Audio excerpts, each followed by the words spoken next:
Kali ini kita ingin diskusi atau bicara-bicara tentang investasi di tengah risiko perang.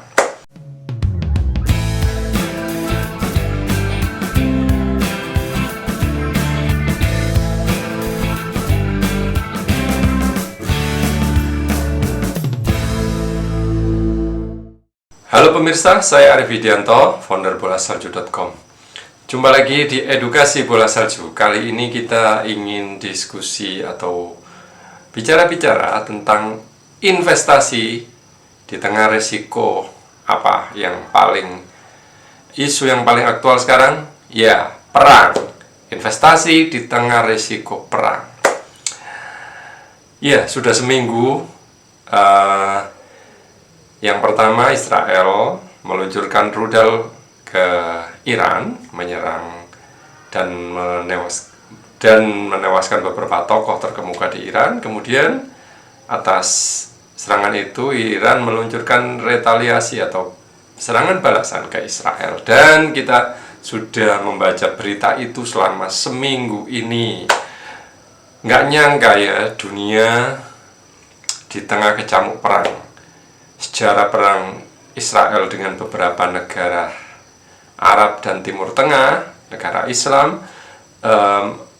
Tapi oke lah, kita tarik ini sebagai sebuah isu kemanusiaan, karena memang ada negara-negara yang hobi mengadakan perang, warmonger, dan ada politisi-politisi yang memicu, yang membangkitkan perang. Itu realita di dunia ini. Pertanyaan pentingnya bagi kita semua teman-teman adalah bagaimana ini investor di dunia, atau investor di Indonesia aja lah, investor di Indonesia mengatur strategi, mengatur perencanaan di tengah risiko perang, apalagi banyak kekhawatiran ini akan menjadi perang yang lebih besar seandainya jika beberapa negara besar seperti sekutu Israel, yaitu Amerika, atau sekutu Iran, beberapa negara di Asia atau Eropa seperti China, Rusia, itu bagaimana nanti kelanjutannya? Itu kan yang kita khawatirkan. Tetapi teman-teman, kita mungkin perlu refleksi sedikit ya. Kita mungkin sebagai investor ini orang yang egois ya, memikirkan urusan kita sendiri. Kita maunya aman terus, maunya untung terus, maunya tapi itu realita lah ya. Kita sebagai orang-orang yang beroperasi di wilayah pengelolaan dana, baik untuk kepentingan pribadi, untuk kepentingan lembaga, dan kalau mau lebih besar kita ambil perspektif bahwa mereka yang bergerak dalam kelolaan dana untuk kepentingannya lebih besar, ya tentu setidaknya harus berpikir sejenak, mengatur strateginya, apa yang harus dilakukan, apa yang harus dieksekusi, yang diubah di tengah situasi yang seperti ini.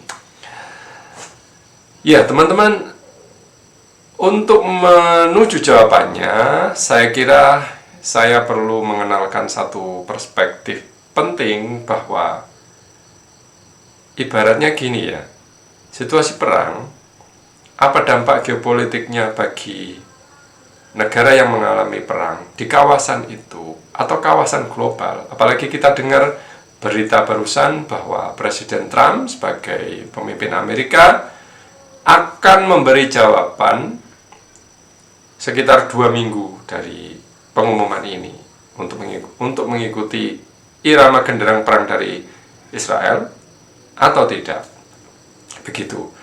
Nah, ini perkembangan terakhir yang tentu saja membuat banyak pertanyaan, banyak kalkulasi, banyak perbincangan yang makin kompleks. Sementara itu di negara Amerika sendiri, saya juga membaca ada beberapa politisi, baik yang independen misalnya, atau beberapa tokoh terkemuka yang berusaha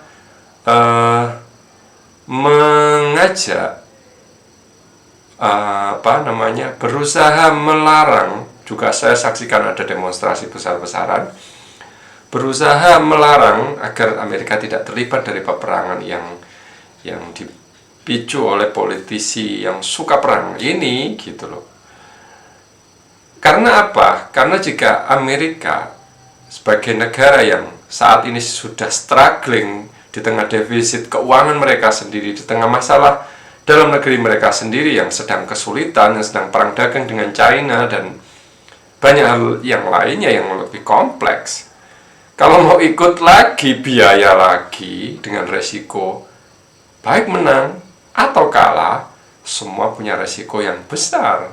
Minimal at least kita pahami sebagai orang luar dari budget yang dalam negeri Amerika.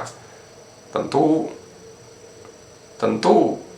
bisa sangat mengkhawatirkan, apalagi ini musuhnya ini, Iran dikenal sebagai musuh bebuyutan Amerika yang dulu kita sering membaca di era tahun 80-an, perang teluk Iran-Irak, Iran, dan kuat sekali mereka. Nah, kalau terjadi Amerika ikut campur, saya nggak membayangkan itu impact-nya atau eskalasinya ya, atau lanjutannya, cerita lanjutannya. Nah, teman-teman, kalau saya punya prinsip untuk sesuatu yang kompleks, kita tidak perlu pikirkan, kita hindari saja urusan kompleks itu. Kita fokus ke hal-hal yang sederhana. Kenapa? Bukankah seperti itu kayak melarikan diri dari masalah? Ya enggak gitu juga, karena mau dikalkulasi bagaimanapun itu terlalu kompleks, apalagi buat kita individu, bahkan bagi mereka yang mengelola dana di lembaga mungkin juga. Itu sesuatu yang kompleks. Kalkulasi Anda mau bandel kiri atau bandel kanan, atau mau di pendulum tengah, lompatan kiri dan kanan, isu itu kemungkinan isu akan terjadi, Anda akan kebingungan membuat rencana. Mau misalnya ya, jika ada situasi yang tidak menentu ini, mayoritas pemilik dana biasanya melarikan atau mengatur asetnya ke beberapa aset safe haven, aset yang aman, yang dianggap seperti heaven, anggap aja surga yang aman. Aset aman lah. Apa itu aset aman? Macam-macam, bisa obligasi pemerintah atau yang lebih kompleks lagi di emas misalnya. Dengan cara itu, seandainya ada resiko naik turun atau apa, mereka safe, mereka aman, mereka, apalagi instrumen emas dikenal sebagai penyimpan nilai yang punya daya tahan tinggi. Nah, biasanya emas memang punya kecenderungan harganya naik jika ada situasi atau keamanan dunia yang ketidakpastian yang tinggi, apalagi perang.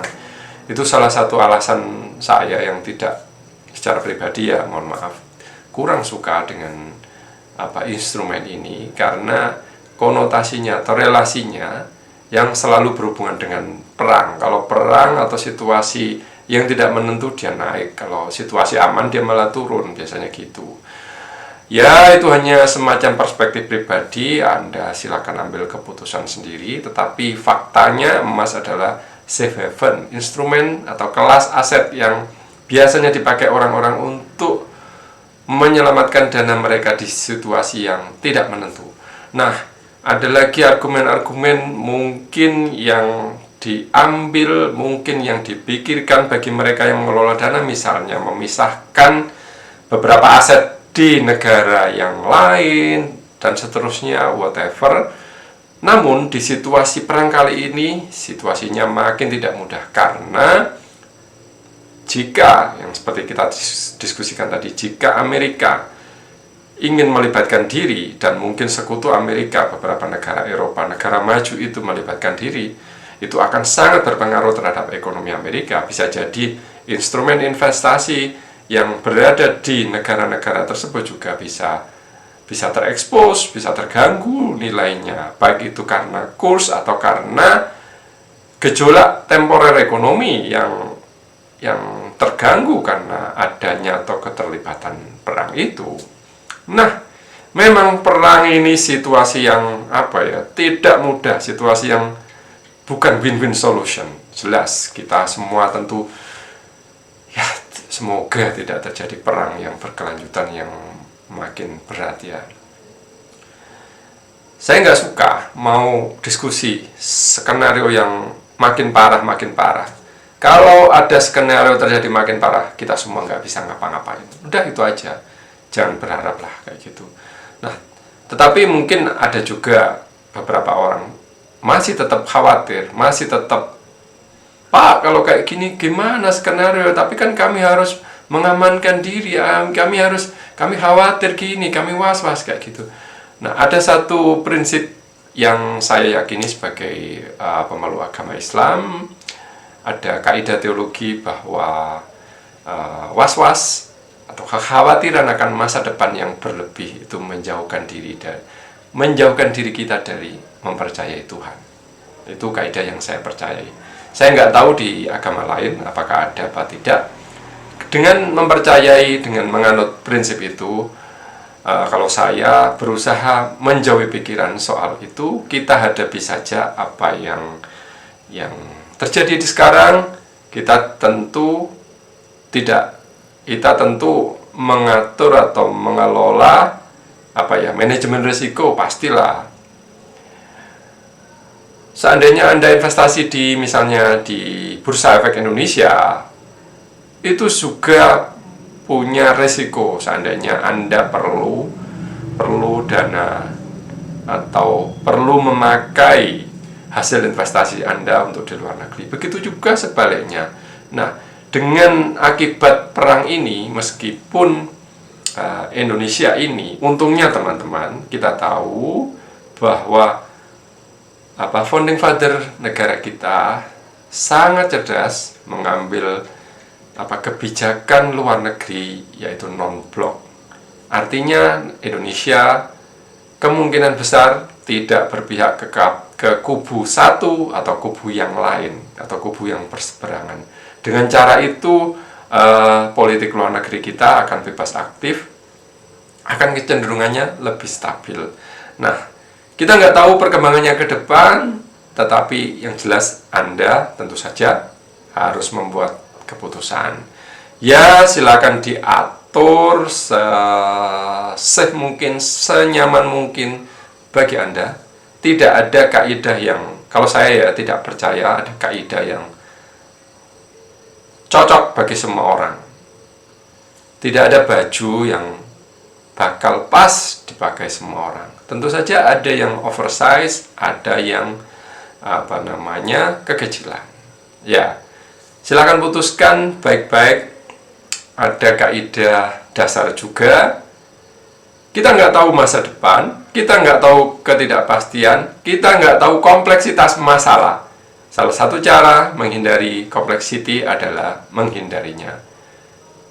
Namun, bagi orang yang tidak punya aset atau bekal misalnya nggak punya, langsung keluar dari saham karena ada ketakutan perang-perang ini, toh sekarang udah untung, ya silakan.